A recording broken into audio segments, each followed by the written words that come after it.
회계사와 세계사를 엮어서 스토리를 만들어내는 여건회계, 역사에서 건진 회계 시작하겠습니다. 남영호입니다. 9편 회계부정으로 시작한 21세기, 그 중에서 제5화 플랫폼 기업과 회계 붕괴, 제5화 시작하겠습니다. 회계의 고민이 뭐냐? 진짜 경쟁력이라는 게 회계에 나타나지 않는다. 현대 기업의 경쟁력의 원천은 바로 이런 것들이죠. 고객 충성도, 플랫폼 참가자 수, 이것들은 회계에서 여러 가지 이유로 자산으로 인정을 할 수가 없다. 그래서 도외시하고 있습니다. 그러면은 진짜 경쟁력을 측정하려면 어떻게 해야 되느냐? 즉, 무형 자산이 아니라 무형의 자산을 측정하려면 어떻게 해야 되느냐? 한 가지 방법이 있죠. PBR이라는 것도 측정하면 됩니다. Price to Book Ratio라는 겁니다. 즉, 무형 자산을 포함한 주식시장에서 평가한 기업의 가치와 회계장부상의 자본의 비율이 바로 PBR, Price Book Ratio입니다. 기업의 초과 수익력을 반영하는 거고요. 즉, 자본을 얼마나 효율적으로 사용하고 있는가에 대해서 얘기를 하는 겁니다. PBR의 계산은 이렇게 합니다. 시가총액 나누기 자본. 간단한 예를 보면요. 시가총액, 우리가 흔히 시총, 마켓캡이라고 그러죠. 10조인데 자본, 회계상의 자본을 자기 자본 또는 순자산이라고도 합니다. 5조다. 그러면 PBR은 얼마예요? 2.0이죠. 즉 주식시장은 회계상의 장부가의 2배로 평가하고 있다. 산업별 PBR의 차이를 보면요. 이렇게 극명합니다. 시중은행은 한 1밖에 안 되는데요. 삼성전자가 현재 2에서 3 정도, 코카콜라는 8에서 10. 왜 그래요? 브랜드, 유통망 이런 게 수십 년에 걸쳐서 만들어졌죠. 그 다음에 애플 35에서 45 브랜드 생태계 가치들이 회계에 나타나지 않죠. 엔비디아 매우 높습니다. 숫자를 계산할 수도 없어요. AI 수요가 폭증할 거라고 예상하기 때문에 시장 가치는 굉장히 높습니다. 역사적으로 PBR은 변해왔습니다. 이렇게 변했습니다. 즉 19세기에 1 근처에 있다가 20세기에 1.2, 21세기에 들어오면서 플랫폼 산업이 들어오면서 3에서 10 정도까지 올라갔습니다. 이게 1900년부터 2020년까지 120년간의 그래프죠. 이 1에서부터 스타트해갖고 슬슬 올라가죠. 잠깐 요 2차 대전 때 좀 떨어졌지만 계속 올라가고 있어. 지금 현재 평균이 2.753 정도가 됩니다. 무형의 자산의 비중이 계속 커지는 방향으로 늘어나고 있다. P 나누기 B는 1보다 크다. 구조적 원인은 뭐냐? 장부에 없는 자산이 기업 내에 존재한다는 뜻이고요. 즉, 무형자산 회계라는 회계의 문제죠. R&D 비용을 비용 처리해버리죠. 브랜드 가치 미계상하죠. 네트워크 효과 비계량화하죠. 그러다 보니까 회계는 인더스트리얼 에이지, 시장은 디지털 에이지로 평가한다. 무형자산 기재의 역사를 간단히 보면요. 이렇게 됩니다. 산업자본주의 시대는 각광받는 무형자산의 특허권이었어요. 그러다가 20세기 초반에 M&A가 증가하면서 영어권이 등장하고요. 그 다음에 이제 20세기 말에 R&D 경제에서 개발비가 어떻게 하면 되느냐라는 개발비 조건에 대한 논의가 많았습니다. 최근 21세기 플랫폼 경제에서는 플랫폼 자산에 대한 논의를 한창 하고 있습니다.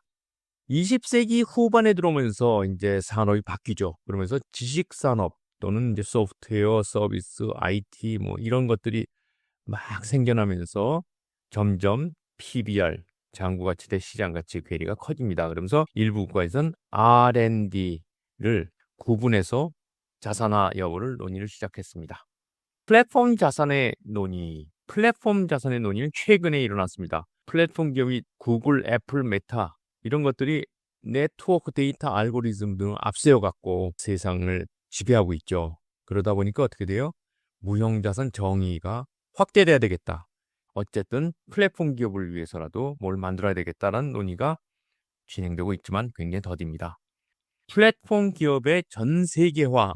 플랫폼 기업이란 게 이런 거죠. 플랫폼 기업은 참여자들이 서로 거래하는 그런 기업이죠.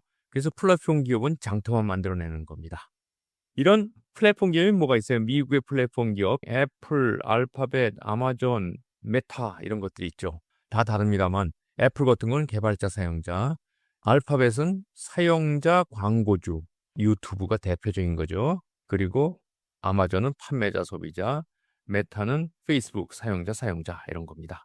또 중국의 경우 알리바바, 텐센트, 메이투안이라는 게 있죠. 이 둘이 비슷한데요. 상인 소비자, 사용자 서비스, 가맹점 소비자 이렇게 되고요. 우리나라에도 이제 네이버가 있고 카카오가 있고 쿠팡이죠. 아시다시피 네이버는 검색 엔진이죠. 카카오는요. 메신저도 되고 금융도 되고 모빌리티 요새 이제 여기저기로 뻗고 있죠. 그리고 쿠팡은 전자상거래입니다. 플랫폼의 혁명이 일어났다 이런 얘기를 많이 합니다. 어떻게 시작됐느냐? PC 혁명이 이제 되고요. 그다음에 인터넷 혁명이 되고요. 그게 이제 데이터베이스 시대를 만들어냅니다. 모든 기업의 자산들이 데이터화됩니다. 이제 2007년부터 애플의 아이폰이 나오면서부터 모바일 클라우드 혁명이 일어나고 플랫폼 탄생의 조건이 만들어지고요. 2010년에 드디어 플랫폼 혁명으로 들어갑니다. 플랫폼 혁명으로 들어가면서 나타나는 게 플랫폼 기업인데요. 어떻게 나타나느냐? 기술 발전이 되면서 계산 비용, 연결 비용, 인프라 비용, 접근 비용이 무지 싸집니다.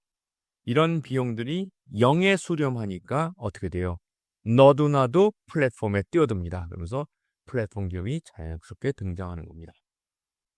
애플 플랫폼 구성이 제일 발달된 플랫폼이죠. 왜요? 애플이란 기업은 아이폰만 만들어내는 것 같지만 iOS라는 디바이스가 있고요. 거기에 앱스토어가 있습니다. 그러면 이 안에 사용자, 엔드 유저가 돈을 내는 거죠. 그리고 서드 파티 디벨로퍼, 콘텐트 프로바이더, 액세서리 이런 것들이 전부 모여 들어갔고 여기서 서로 먹고 사는 거고 이익은 어디로 떨어져요?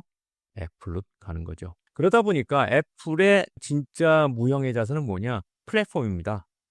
그래서 앱스토어를 운영하는 거. 그리고 이제 브랜드입니다. 아이폰 왜 삽니까? 다 브랜드 때문에 사는 거죠. 공장은 거의 없습니다. PBR은 40에서 60 되는 건 당연한 겁니다. 그래서 회계에 담지 못하는 자산이 급증하고 있다. 그래서 플랫폼의 새로운 자산들이 계속 등장하고 있습니다.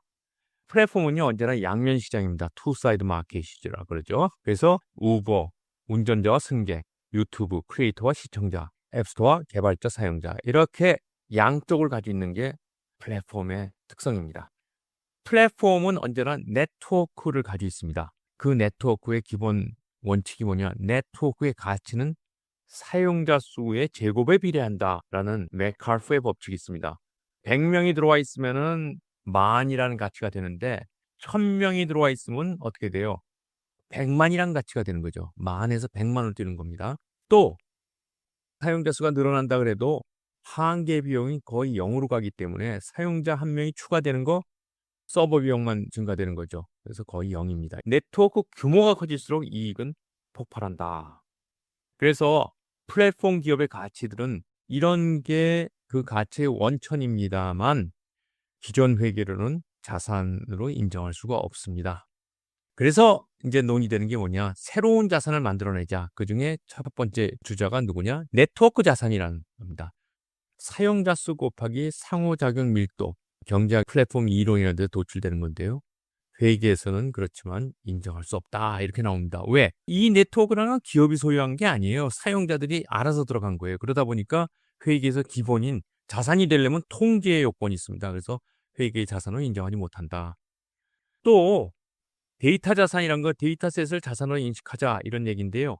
이것도 데이터는 사용할수록 변형된다. 즉 데이터라는 건 계속 쌓이는 거죠. 따라서 회계학에서 인정할 수 없다. 생태계 자산 이것도 회계학에서는 기업 경계가 붕괴되기 때문에 안 된다. 현재는 이런 상황입니다. 회계에서 받을 수 없는 이유 무지 많죠. 법적 책임이 있는데 그거 어떻게 하느냐? 자산을 인식하는 건 비교 가능성 없다 이거예요. 플랫폼마다 다 다른데 어떻게 하느냐? 기업마다 다 다른데. 그러니까 요새 나오는 게 그러면은 별도 자산을 보고 하자. 회계상 자산이 아니라 확장 자산이라는 걸 하자. 회계상 자산은 재무제표에 기재하고 확장 자산, 즉 네트워크 자산, 데이터 자산, 생태계 자산은 주석으로 설명하자. 이런 논의가 되고 있습니다. 무형의 자산이 기업 가치와 괴리를 만들어내는 주범이라 그랬죠. 그런데 회계에는 과연 이 무형의 자산만이 문제가 되느냐? 아니다. 다른 것도 문제가 될 수 있다. 다음 화에서 회계에 숨어있는 자산과 씨름 중이라는 주제로 얘기 드리겠습니다. 수고하셨습니다.